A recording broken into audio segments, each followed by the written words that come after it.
नाज़रीन इकराम, बुजुर्गान कौम और मिल्लत, मेरी इज़्ज़तदार माँ बहनों, मयूर नौजवान, कैमरा हो रहा है, कैमरा हो रहा है कि मुंह गुड़िया रखी कैमरा लगा, कैमरा हटाओ। मोहतरम जनाब अब्दुल रहमान अजमल साहब शेरनशीन पर तशरीफ फरमा, तमाम जिम्मेदारान कौम और मिल्लत, मैं सबसे पहले आप तमाम का शुक्रगुजार हूँ कि हजारों की तादाद में आज आप यहाँ पर जमा हुए हैं और मुझे यकीन है कि आप तमाम लोगों का यहाँ पर हजारों की तादाद में जमा होना इस बात का पैगाम देती है कि इंशाअल्लाह ताला 9 तारीख के दिन इस विधानसभा से बीना कंडी से आप न सिर्फ इस विधानसभा से बल्कि उन तमाम 29 असेंबली के कॉन्स्टिट्यूंसी से जहां से मौलाना अब्दुल अजमल साहब के कैंडिडेट इंतखाबात में हिस्सा ले रहे हैं,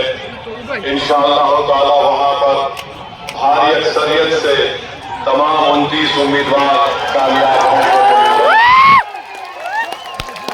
मेरे अजीज दोस्तों और बुजुर्गों, मैं आसाम के लिए नया नहीं हूँ। 2012 में जब PTDA के इलाके में वहशतनाक और हौलनाक वाक़यात हुए थे, उस वक्त मैं यहाँ पर आया था और हैदराबाद से मैं अपने साथ 10-12 डॉक्टर्स की टीम को लेकर आया था और करीब 8 से 10 दिन मैं और हमारे तमाम डॉक्टर्स, जिसकी क़ियादत हमारे मरहूम समधी डॉक्टर मजहर अली खां कर रहे थे, और रमज़ान का मुबारक महीना था, हमको आपकी खिदमत करने का मौका मिला।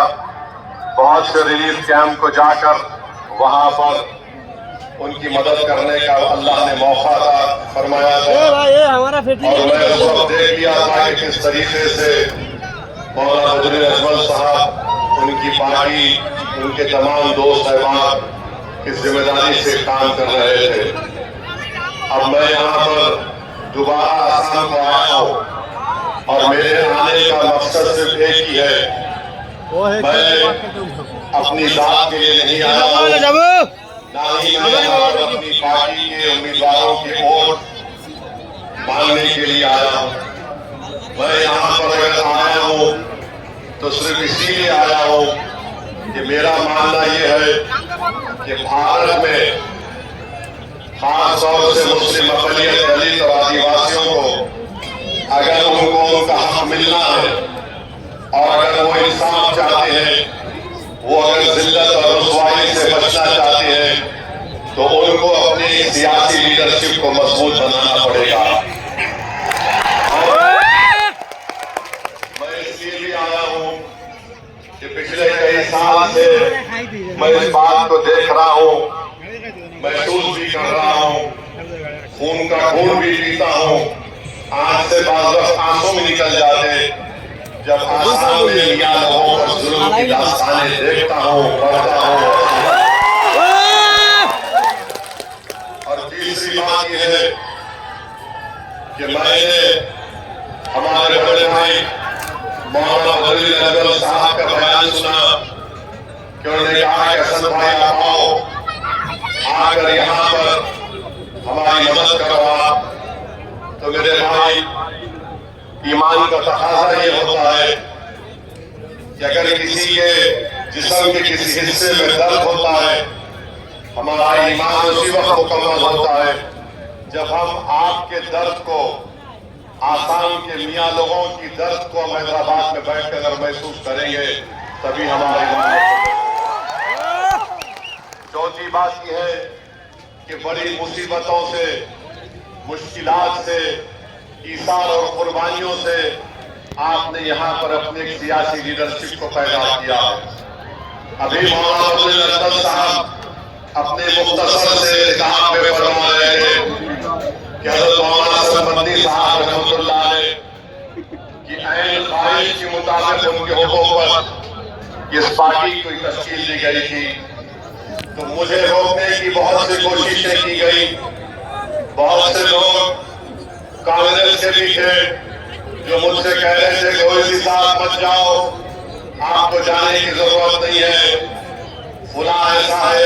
اپنے سے کہانیاں سنا رہے تھے. بعض کہہ رہے تھے کہ آپ الیکشن کے بعد جاؤ. میں ایمانداری سے آپ سے کہہ رہا ہوں کہ میں نے مدینہ شریف میں رمضان کے مہینے میں نماز استخارہ کیا اور میں نے کہا تھا میں نماز ادا کر رہا ہوں اس واسطے کہ کیا میں آسام میں جاؤں, اور اگر جاؤں تو اجمل صاحب کی مدد کرو یا نہیں جاؤں. الحمدللہ اللہ سبحانہ وتعالیٰ نے مجھے موقع دیا آپ کے درمیان میں آنے کا,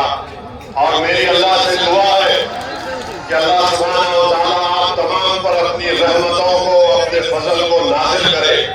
اور اللہ سبحانہ وتعالیٰ آسام کے مسلمانوں کی مصیبتوں کا خاتمہ کر دے, اور جو لوگ ظلم کر رہے ہیں اللہ ان کو ظلم سے روک دے, اللہ ان کو ہدایت دے. اگر وہ ظلم کرتے رہیں گے تو پھر اللہ ان کو دیکھ لے گا انشاءاللہ تعالیٰ.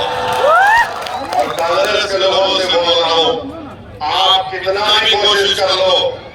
اللہ جب تک اسد الدین اویسی کو زندہ رکھے گا, مسلم پولیٹیکل لیڈرشپ کو بنانا ہے, مضبوط رکھنا ہے, زندہ رکھنا ہے.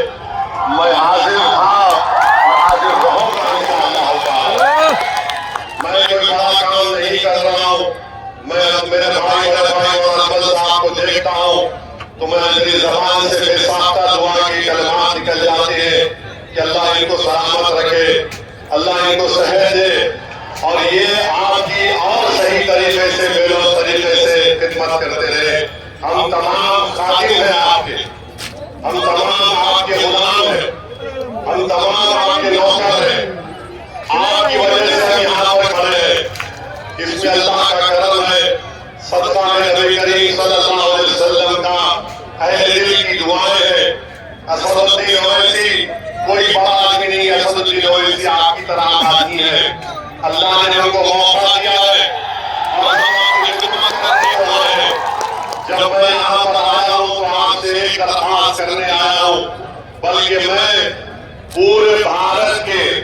اقلیتوں کی طرف سے جو انصاف پسند ہے ان کی طرف سے, اپنی طرف سے آپ تمام سے بھیک مانگنے کو آیا ہوں کہ میرے بھائی اس بار پورے بدرالدین اجمل صاحب کے کینڈیڈیٹ کو کامیاب کر دو.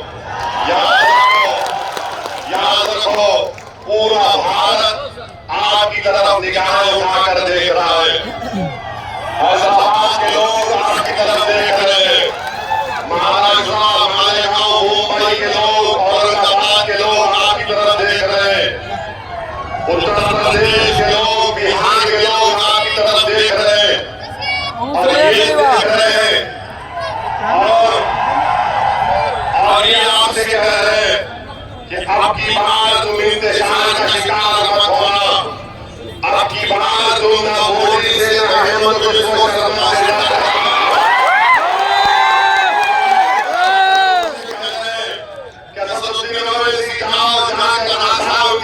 ان غریب لوگوں کو بول دو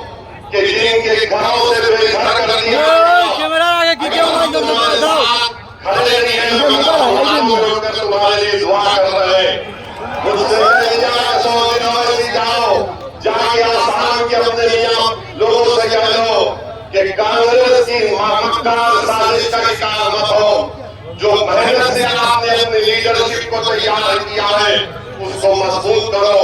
اس کو مستحکم کرو, اس کو کامیاب کرو. یاد رکھو ایک دن میں اور بدرالدین اجمل صاحب اس زمین کی غذا بن جائیں گے, مگر جب ہم جائیں گے دنیا سے تو کوئی یہ نہیں کہے گا کہ کہاں کوئی آ کر ہم کو ہلا کر بتا دیتا